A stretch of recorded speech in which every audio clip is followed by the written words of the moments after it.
Base किधर है भैया? थोड़ा सा ना साउंड का वो टोन कर दीजिए, बहुत बेस है। आरे हयाल हरा बदनमा आसे जिया के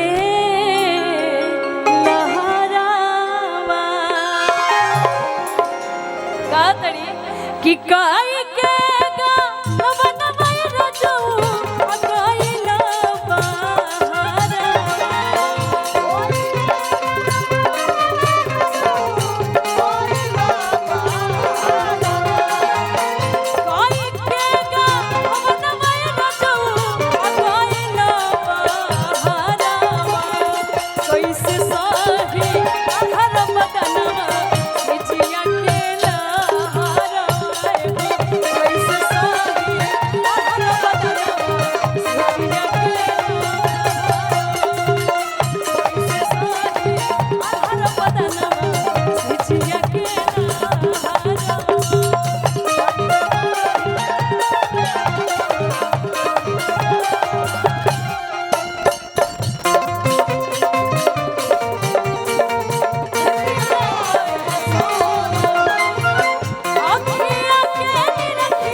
कि बड़ा खुश भईनी भाई। इतने सारे सुंदर सुंदर लड़के हैं। आप सिंगल है ना? देखिए यहाँ पे सब लोग भी सिंगल ही है।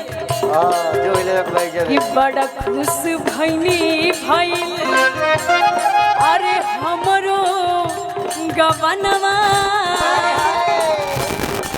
अब हेगा है देखा हिंगरा लेखा देवर मिल जाइए तब परेशानी है नुबा। चल गईला सुन का के मोरा बिछवनवा।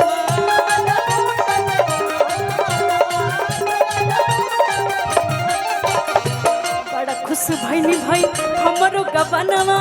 चल गईला सुन का के मोरा बिछवनवा।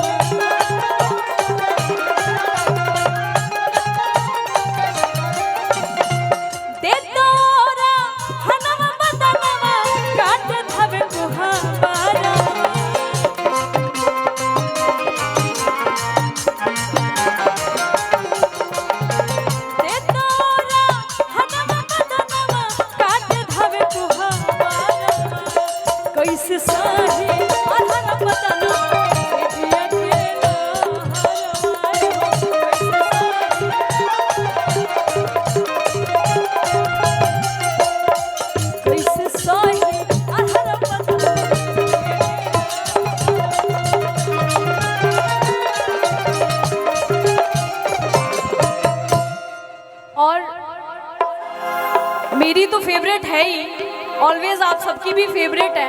आप आइए यामिनी जी। देखिए लड़कियों को नहीं लड़कों को भी प्रॉब्लम होती है। हाइट इतनी हो गई है ना, सब सोचते हैं भाई हाइटेड हीरो भी तो चाहिए ना अपने के लिए। आप सभी को एक बात बता दूं, ये तो सुंदर है ही, एक्टिंग के साथ साथ ये बहुत अच्छा गाना भी गाती है। आप लोग एक और माइक दीजिए ना मुझे, स्टेज पे एक और माइक दीजिए। कि तुमसा कोई प्यारा कोई मासूम नहीं है, तुम जान हो मेरी तुम्हें मालूम नहीं है।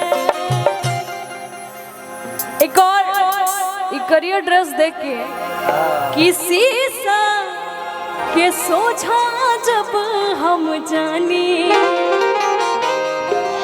और रूपवा के देखे मन में मुस्कानी।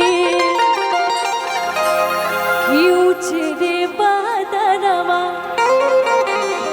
ऊंचे रे बादलवा पर जैसे बहनिया शोभेला कि मोरे गोर बदनिया पा ब्लाउज करिया। बिकू जी आपके पास माइक था क्या? आप देंगे माइक? प्लीज दे दीजिए। नहीं नहीं नहीं, हमनी के दोनों काफी बने। Hello hello hello hello hello. हाँ जी हेलो। ये पता है बहुत अच्छा गाना भी गाती है। अब कुछ सुनाएंगे अपनी देवर लोगों को। बलिया में आई है भाई देवर। अच्छा पता है, बस ये बोल दीजिए कि शादियों करे सकारे के मन बा आए गो बलिया में लइका पसंद बा। कम थोड़ी है भाई, हमारे बलिया वाले हीरो से कम है। नहीं, बाकी जिला वाले बुरा मान जाएंगे ना, है ना? बाकी जिला वाले बुरा मान जाएंगे ना। नहीं ठीक है, आप ही लोगों से प्यार है, ठीक है। आप सबके लिए एक गाना। भाई मैं बहुत अच्छा नहीं गाती हूँ, आप लोग बंद कर दीजिए। मैं रुक जाइए एक सेकंड।